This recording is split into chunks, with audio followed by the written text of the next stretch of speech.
Ball one.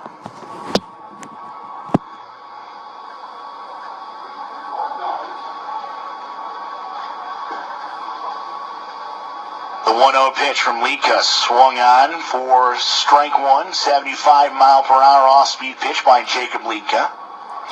This is not a good opportunity for the Riverhawks to be too aggressive with the bases. The combination doesn't work out. They've got a catcher behind the plate for normal time who's already thrown out the top base to Anderson.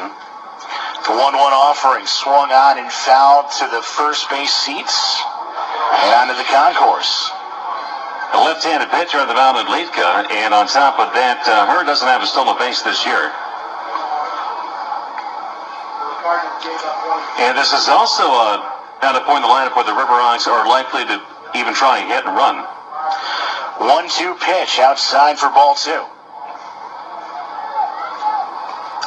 Rich Johnston and Pat O'Sullivan is handling the hitters tonight with Rich on that suspension.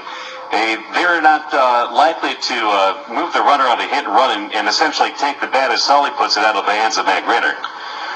2-2 pitch, swung on and hit to the left field. That's going to drop in for a base hit.